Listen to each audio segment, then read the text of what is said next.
Rolling action. All right, hello again, everybody. This, as everybody knows, is Posy Parker. She is standingforwomen.com. Everybody please visit it, who believes in the female gender, basically. And that, as we all know on Soko, God made man and he made them male and female. So I just wanted to have a quick debrief, because it's been lunacy today, literally on all sides, like open air asylum type stuff. So, Posy, are you used to this yet? And when are you going to just stop terrorising these poor victims? Probably never. Am I used to it? Yeah, I think actually it's really useful. So basically we're talking, and then Black Lives Matter go marching, and Black Lives Matter has very swiftly turned from centering Black lives, which I don't actually believe ever centered black women or children, and it switched into Black Trans Lives Matter. And so that's like a fundamental aim of the movement. And so they were just walking past, and then we started shouting trans women are men. And in a non-provocative manner, obviously. And it's really interesting how these people feel, because I think they're actually trapped in a cult, that they feel that by any means necessary to shut women up. So that will include, they will frame our words as violent, so they can literally be violent. So they kicked a few people in our crowd, they pushed quite a lot of people, someone stole one of my signs. And I actually think that sort of thing then shows the rest of the country, who are kind of meekly just going, oh, it's not great. It shows them really what we're up against, which is a really phenomenal enemy against women's rights and children's bodies.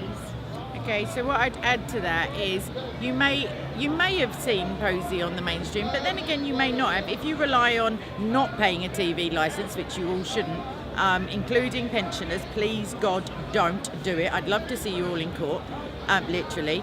And also, by the way, women, the majority of female offenders are in prison for TV licence evasion. You couldn't make it up. So then they're convicted criminals. Nobody actually cares what your offence is by the time you get to a job interview or a mortgage application.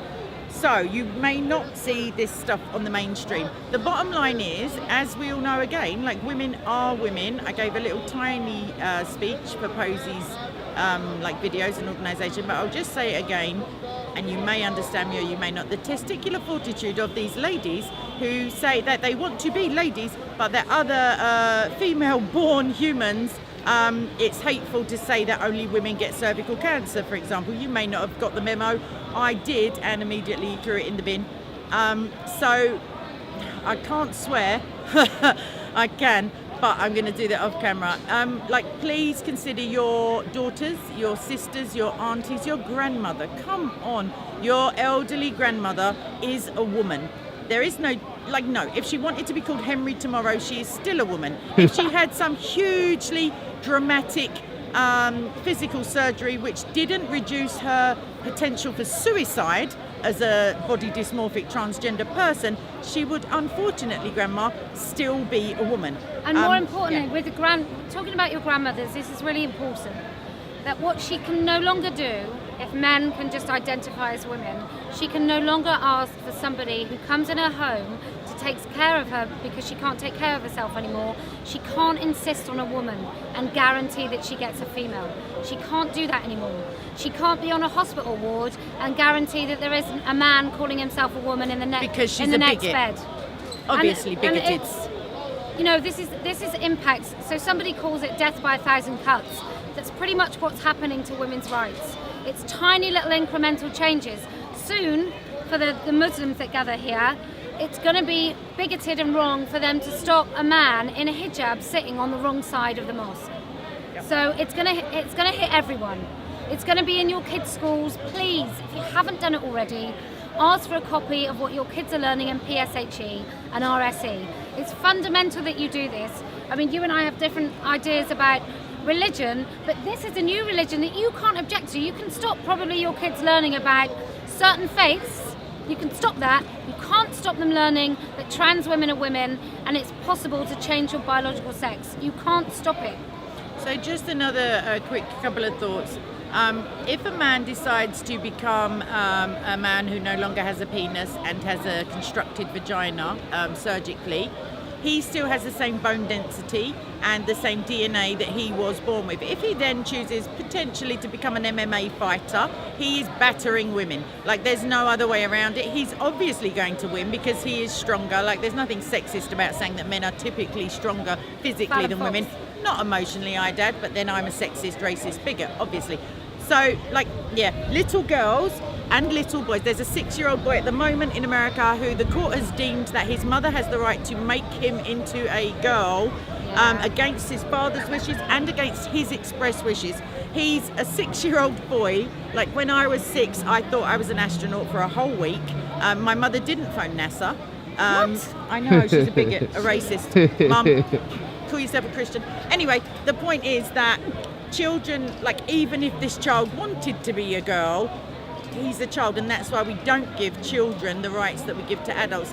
And unfortunately, like, I'm not the first one to come out in support of Islam or Judaism, really, or any other religion, but most of the major world religions recognise that there are gods and goddesses, men and women, male and female.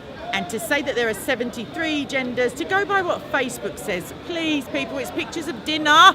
And it's like all nonsense, really, and like the algorithms are manipulated, and there are echo chambers of far left, like dodgy people. So please do consider your own sex, and thank God for it if you are a theist, because it was given to you for a reason, and you function better in society as God plans for you. And even if you're an atheist, listen to science up until about 15 years ago when we all knew where we stood. Because science, again, is manipulated, and like the consensus of climate scientists, like potentially 70 geezers. Or women, I'm not sexist. Yeah, feminism was feminism, then it was second wave, and now it's hateful to put the word woman into cervical screening literature. So potentially there are women who are not having their smear test because it's hate speech. I don't even know where it ends. Except in Canada, where there is a special cervical cancer page for trans women. Where are you going to keep the fetus? In a box? The life of Brian has come true, people. I only said that fish was good enough for Jehovah. Like, I don't deserve to be stoned for it. I just don't know what's happening. There's an emperor somewhere with no clothes on, potentially testicles, and someone's saying what a lovely lady he is. So, like, in all seriousness, they're our children. Like, even those of you who are childless, they are our children as a society. We don't want them being married off to adult men.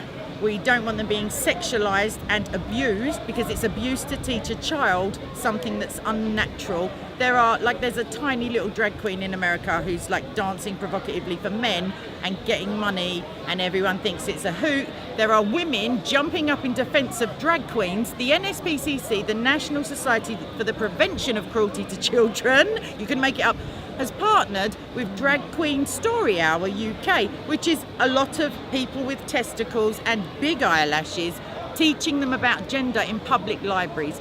And when the same thing happened in Canada, and Dory Love, who, God bless him, went in and rebuked them biblically, all of the mothers turned on him rather than the big dude in the makeup who had, like, potentially, small children, like, eating up their every word. So Twitter also has come out and said that if paedophiles want to talk about underage attraction and they're not breaking the law, they are free to do so. If they want nude pictures of children, as long as they're artistic and maybe in the style of Raphael, I don't know, that's also okay. It's really not okay. Come to Parlour instead. We'll look after you. Like, just don't give your money or your time to organisations who promote paedophilia. Yeah. If nothing else, if you want to, like, if a man wants to call himself Susan on a Wednesday, good luck to him. God bless him. I hope he, like, I don't mind, really. I'm not knocking on doors, like checking people's bedrooms or their lingerie, like, drawers. But in public, Twitter is a recognised and trusted source of information. And if they promote actively paedophilia, please do leave them, and encourage your friends also to do so. And I'll give you the last word to you. Keep following what's going on in your own sphere. Don't stop talking. I have to bugger off. That's it. Thank you so much. Thank you. Posy Parker. Thank you. Bye-bye. Take care. Nice to